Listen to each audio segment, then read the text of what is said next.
আসসালামু আলাইকুম বন্ধুরা।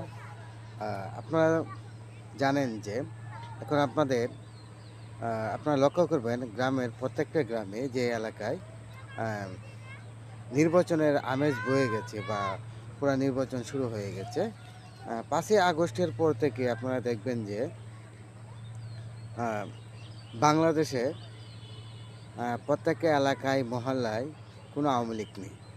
আপনি কোথাও খুঁজে একজনও আওয়ামী লীগকে খুঁজে পাবেন না।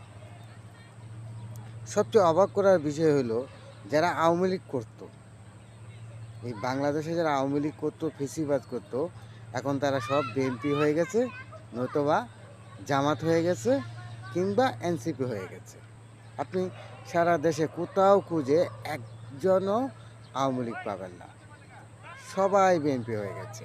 এবং কি যারা বিএনপি থেকে মনোনয়ন পেয়েছেন, যেসব প্রার্থীরা বিএনপি থেকে মনোনয়ন পেয়েছেন বা বিএনপি থেকে নির্বাচন করবেন বা জামাত থেকে নির্বাচন করবেন, তাদেরকে ওই যে ফ্যাসিস্ট আওয়ামী লীগ যারা ছিল, যারা আওয়ামী লীগ মন্ত্রী ছিল, তারা তাদের বাসায় গিয়ে যারা নির্বাচন করছেন সেসব প্রার্থীদের বাসায় গিয়ে ফুল দিয়ে বরণ করছেন এবং ফেসবুকে পোস্ট দিচ্ছেন যে আমার আত্মীয়, এমুক আমার বাবা, এমুক আমার বাবা লাগে, এমুক আমার মামা লাগে, এমুক আমার নানা শ্বশুর লাগে, এমুক আমার চাচা লাগে, বিভিন্ন ধরনের পোস্ট দিবেন। যে ওরা তাদের যে আগের যে অপকর্মগুলো করেছে ফ্যাসিস্ট সরকারের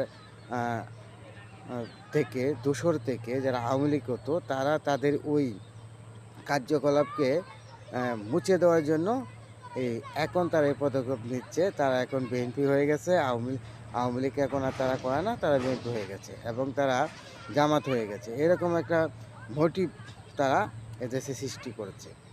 এখন আপনারা লক্ষ্য করেন, যারা একসময় আওয়ামী লীগ করতো, যারা আওয়ামী লীগ করে চাঁদাবাজি করতো, দুর্নীতি করতো, মানুষকে অত্যাচার করতো, শোষণ করতো, খুন খারাপি করতো, এখন তারা এই সুযোগটা নেওয়ার জন্য বর্তমানে যারা নির্বাচন করছেন বা ক্ষমতায় আসছেন বা আসবেন, এইরকম নেতাদেরকে তারা টার্গেট করে সেখানে ধর্ণা দিচ্ছেন এবং তাদের পৃষ্ঠপোষকতা করছেন।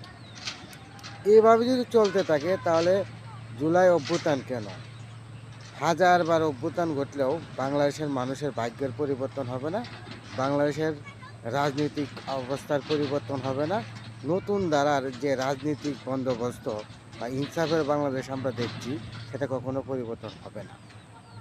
আসলে আমাদের বাংলাদেশের মানুষের ভাগ্যটাই খুব খারাপ এবং